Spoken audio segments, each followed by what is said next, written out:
Assalamu alaikum. Bwana asifiwe sana.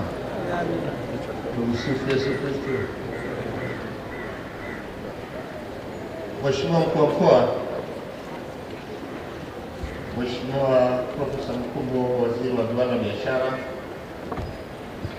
Katibu Tawala wa Mkoa Mstahiki Meya na watumishi wote wa jiji la Ilala, Dar es Salaam, vyombo vya ulinzi na usalama, wafanyabiashara wetu na wananchi wote wa jiji la Dar es Salaam kwa ujumla, na wote ambao wameguswa kwa namna moja au nyingine kwenye tukio hili, poleni sana. Ndugu wafanyabiashara,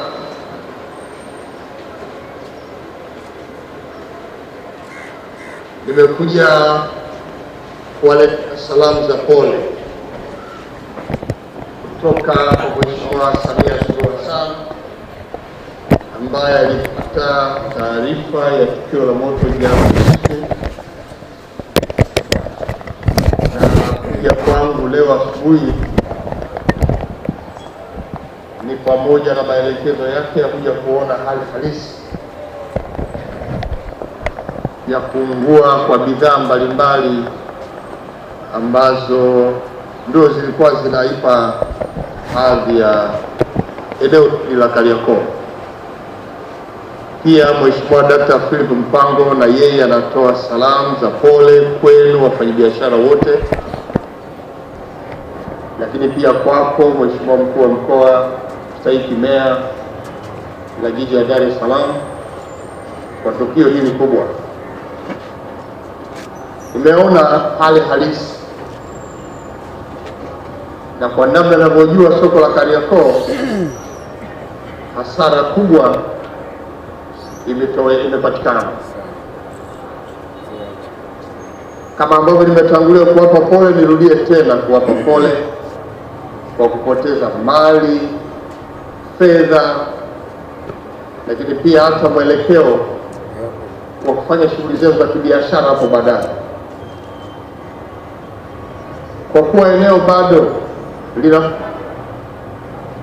vyombo vyetu vya zimamoto vinaendelea kufanya kazi pamoja na vyombo vya ulinzi na usalama, na kama ambavyo vyombo vya ulinzi na usalama vilivyoelekeza kwamba eneo hilo kwa sasa bado ni hatarishi, so bado moto unafuka mwingi. Hatujajua kama kuna maeneo bado yana milipuko kama vile mitungi ya gesi, walikuwa wanatumia gesi, lakini kuna nyaya nyingi sana za umeme, kuna mitambo mingi iliyokuwa inauzwa lakini pia ilikuwa inatumika. Bado eneo hili sio salama. Tumeelekeza vyombo vyetu vya ulinzi viendelee kuwa hapa kwa ajili ya kulinda usalama eneo zima,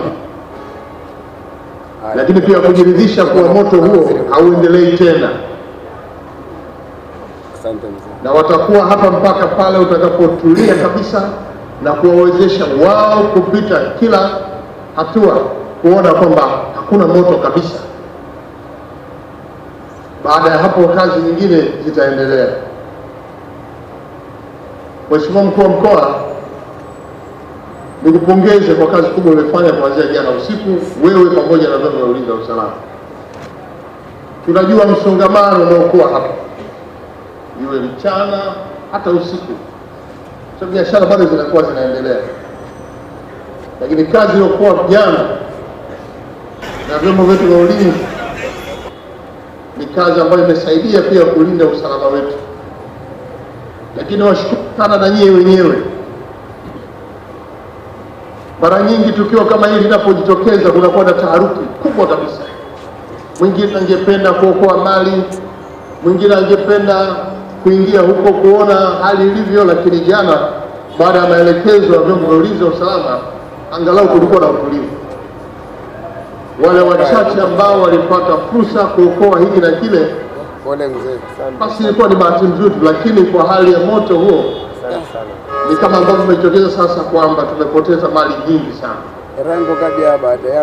Sasa Wakati huu wa tukio hili, na wasihi sana wafanyabiashara wote wana Dar es Salaam, mwe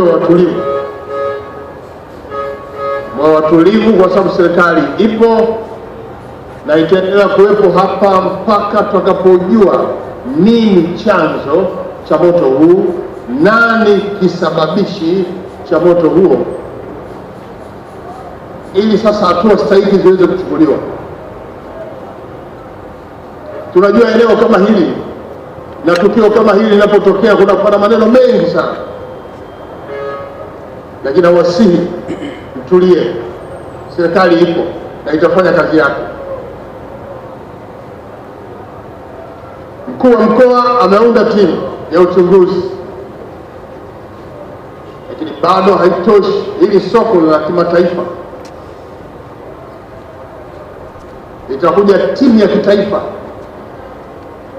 ambayo itaungana na timu ya mkuu wa mkoa. Timu ya mkuu wa mkoa ni wale ambao walikuwa hapa kuanzia jana, wanafanya kazi ya uokoaji na kusikia hiki na kile na kupata taarifa za awali, na hiyo timu pia itashirikiana na ile timu ya kitaifa, na timu hii taifa itajumuisha hawa wafuatao: ofisi ya rais, tutakuwa na mtu kutoka ofisi ya rais Ikulu na ofisi ya rais TAMISEMI. Ofisi ya rais itakuwa na watu wawili. Ofisi ya waziri mkuu tunamkuleta mkurugenzi wa maafa, lakini tutakuwa na vyombo vya ulinzi na usalama vinne vitakuwa hapa: JWTZ, na polisi, zimamoto na taasisi ya kuzuia na kupambana na rushwa.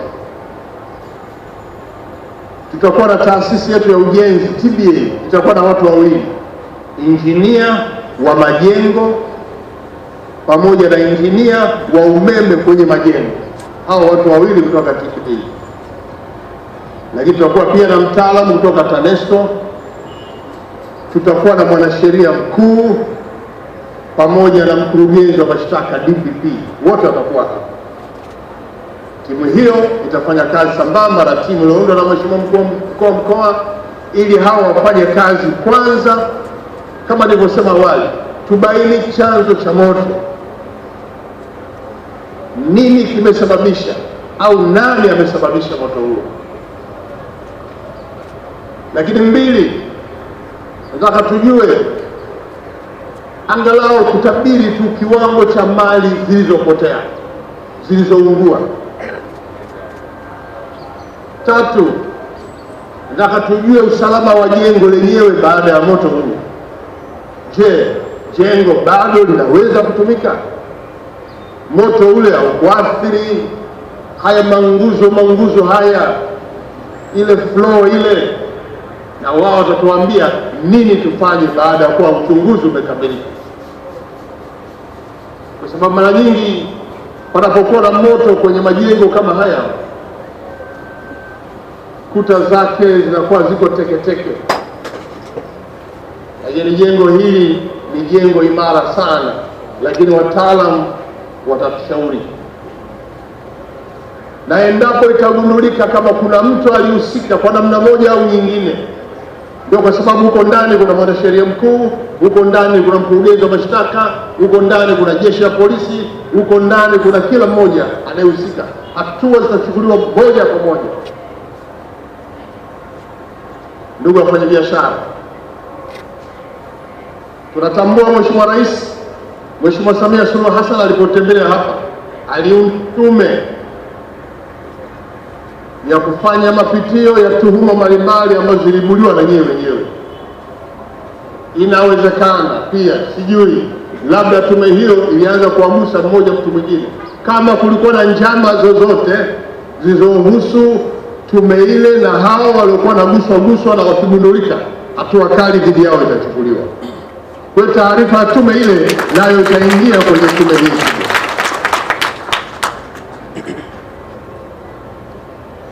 Kitendo cha kuungua soko hili la miaka chungu nzima, lazima kuwe na uchunguzi wa kina. Hili soko la miaka mingi, tumekuwa na system ya umeme huko, tumekuwa na wafanyabiashara huko.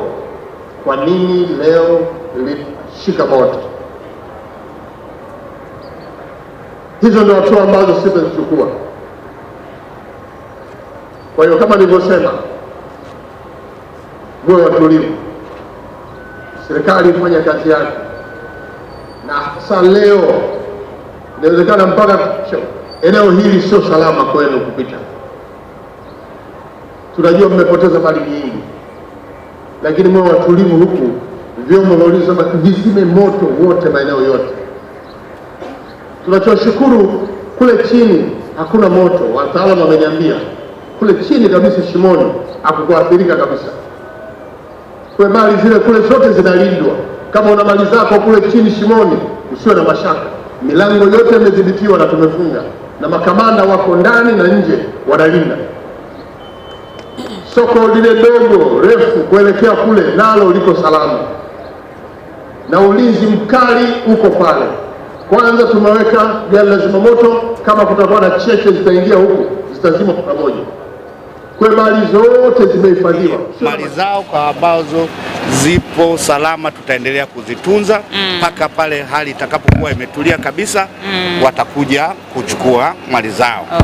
Kwa hiyo tumewaomba watulivu, na ndio maana tumeona tumelidhibiti eneo hili ili zimamoto waendelee kudhibiti moto mpaka tutakapokuwa tumejiridhisha.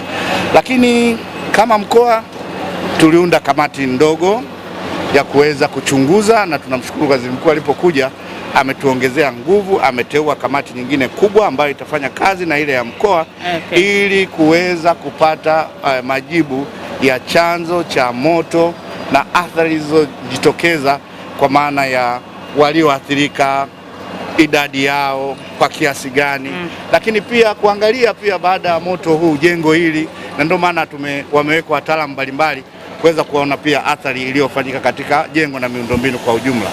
Kwa hiyo Mheshimiwa Waziri, kwa kifupi ndio hayo, na niseme tu kwamba wananchi wametupa ushirikiano mkubwa sana usiku kucha mpaka asubuhi kuona kwamba tunasalimika, na mpaka sasa ninavyokuambia hakuna mtu yoyote anayehusishwa na ajali ya moto. Hilo ndio tulikuwa tunalipigania, lakini pia moto usiweze kutoka ukaenda katika nyumba za jirani, na maeneo ambayo yanaendelea kudhibitiwa kwa maana soko la chini na ile la pembeni yaendelee kuwa salama.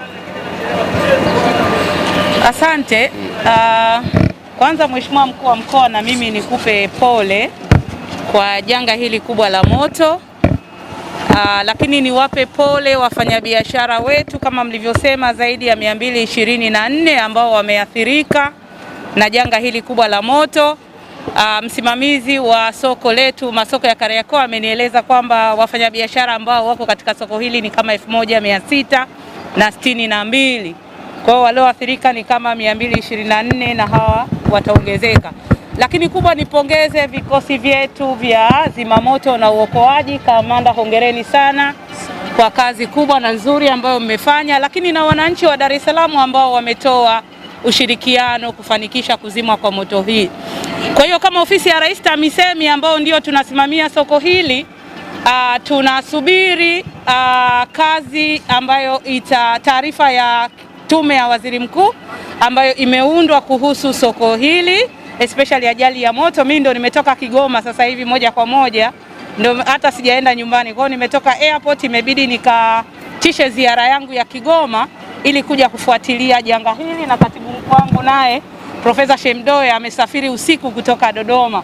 Kwa hiyo tunawashukuru sana serikali ya mkoa, Mheshimiwa Waziri Mkuu. Lakini kubwa, wakati tunasubiri taarifa ya timu ya Waziri Mkuu, sisi kama ofisi ya Rais TAMISEMI tumejifunza kupitia ajali hii ya moto ambayo imetokea.